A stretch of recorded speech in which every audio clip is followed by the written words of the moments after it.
Welcome to another reading. It's been a busy day. Actually, it's been quite a busy day. Started off early this morning and it's continued. But that's good, right? It's always good, I think, to be busy, to have plenty of things to do. So there you are. Okay, let's get on with it. Just for a quick refresher, my name's David. I am a minister at Creative Life Spiritual Center, one of 3 ministers based here in Spring, Texas. We have another distance minister, Katie Roxbury-Gatti, who is actually in California right now. And we have lots of practitioners who assist our members. We also have an online presence. Most of our services are published online. Our Sunday service is also online. And we do 2 readings a day, one in the morning by Reverend Lisa, who is an assistant minister like myself, and the other one in the evening is with me. Lisa's reading is about 9:30. Mine is approximately 5 o'clock in the evening. And I read from a magazine called The Science of Mind, and there's a section in there called Daily Guides, which, as you might imagine, are a guide for each day of the week. Yes, each day of the week, each day of the month, actually. So that's about it.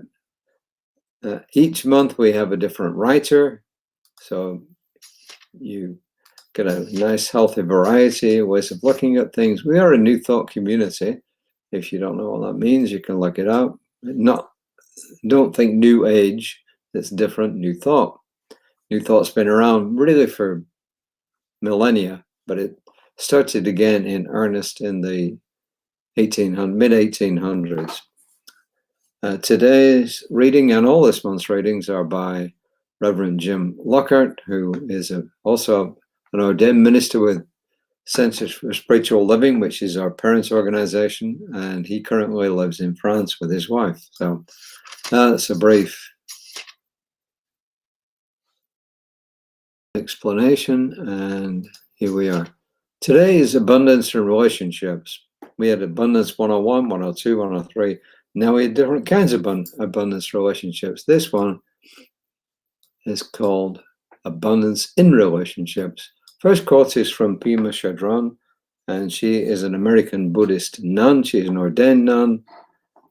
And when I look at her life, she is actually from the Shambhala order of Buddhism. So there you are. She says, a thoroughly good relationship with ourselves results in being still, which doesn't mean we don't run and jump and dance about. It means there's no compulsiveness. We don't overwork, overeat, oversmoke, overseduce. In short, we begin to stop causing harm. And I guess she means to ourselves and to others. Ernest Holmes takes a slightly different tack, and he says, we are beginning to understand more of the meanings of this Christ, capital C, not Jesus Christ, but the Christ principle. This Emmanuel, or God with us, the direct relationship of the universal, divine spirit, God the all, of the infinite to the finite, so the infinite to the finite, of God to humans, of the Heavenly Father to the earthly child, or if you like, of the divine to its offspring. And that was from Living Without Fear on page 22. And these are the opinions of Reverend Jim. He says, humans are relational beings designed to connect with others, although in a variety of ways. For example, some are natural extroverts who gain energy from being with others. They need engagement. Others are introverts who need solitude or quiet to gain energy.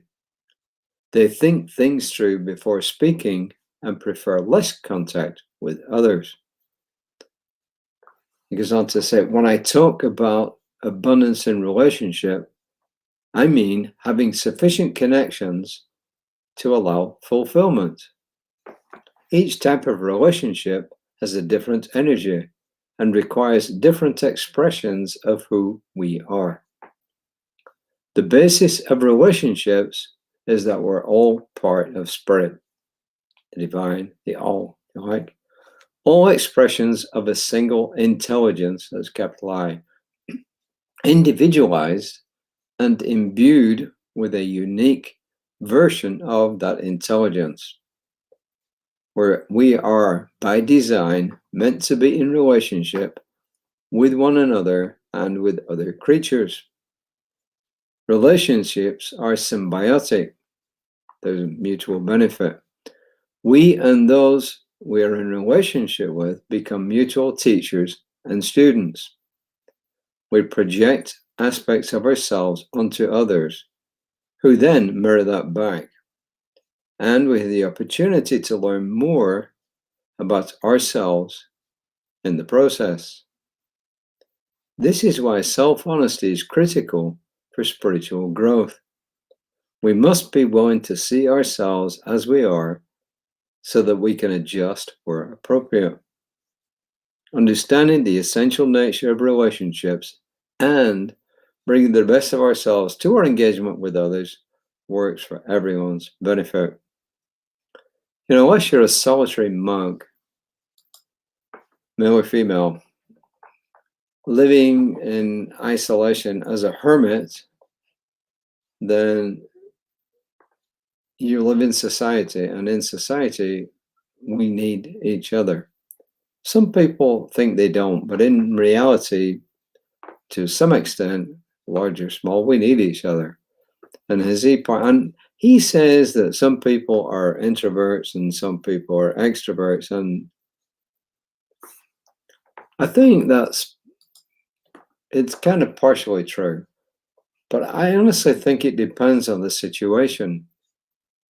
Some people get out there, they're always talking, engaging with other people, others stand back. But you'll find that in different situations, the people who are out there doing all this step back, and the people who are doing the opposite, well, they get more engaged. I'll give you an example. My wife is an extrovert. She loves people. You go shopping with my wife or out anywhere in the public with my wife, you can guarantee that she is going to talk to people. She's going to stop and talk to people. This morning, we went for a walk with our neighbor. To me, it was a bit of a stroll, but anyway, it's theoretical exercise, but that's another story, for about a half an hour.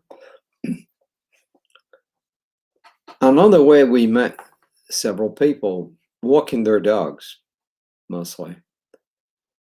So on the way out and on the way back, my wife would stop and talk to these people, and my neighbor and I would carry on. Not that we ignored them. We didn't. We acknowledged them, but we didn't stop and have a conversation with them. Yeah, we kind of petted the dogs and so on.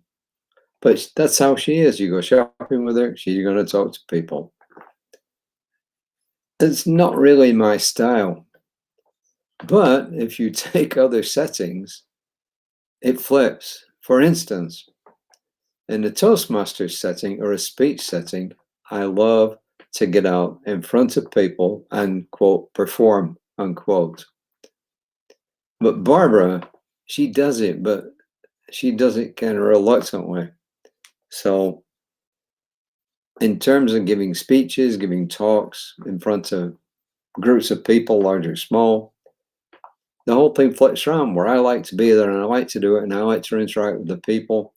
My wife is more laid back. Now, when she gets in the middle of a speech, yes, she will start talking. Like she gave a talk about hats today at our Toastmasters meeting. And once she got going and she was showing her hats, because she loves hats, she got really engaged. But it's not really our scene in general to be up in front of people, but it is mine. So I think that we're all introverts and extroverts, but it depends on the situation. Maybe there are people who are always introverted and others who are always extroverted, But I think most of us kind of fall in the middle. And as I said, in some situations we are or we aren't. But the whole point of this really is that as human beings, we're not designed to live in isolation. We're designed to live with other people. We are designed to interact with other people. Even people who live alone are designed to act with other people. And when you interact with other people, what he's saying here, Reverend Jim, is that it pays to be honest with the other people.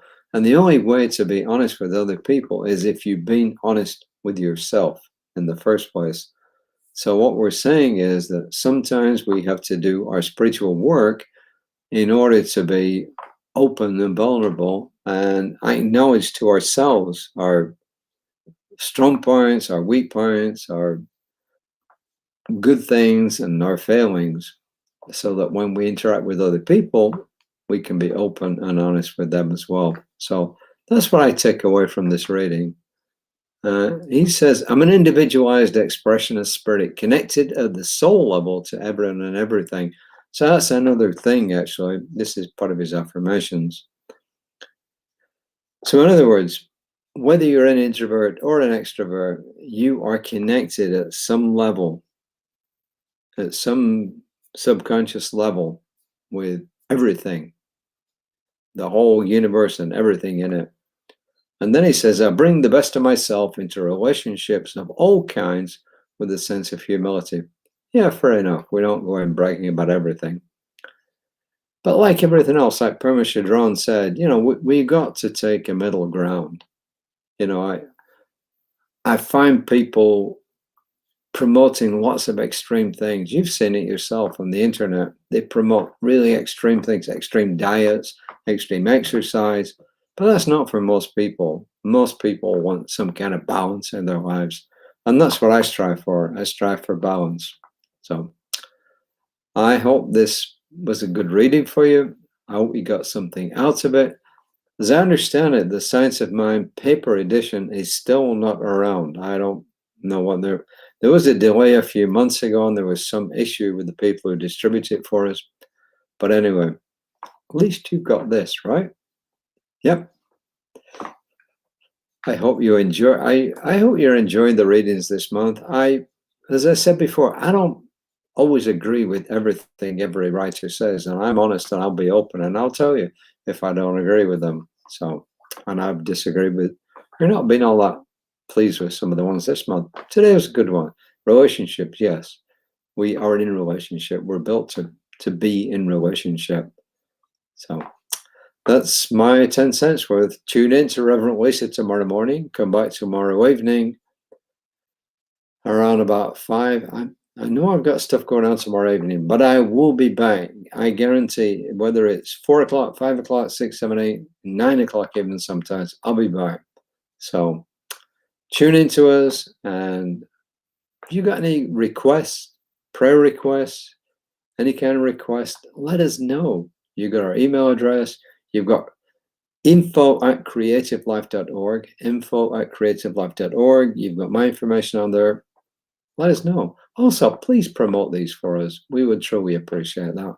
And then you're not just doing yourself a favor and us a favor. You're doing the whole world a favor when you share good information with other people. So until next time, namaste.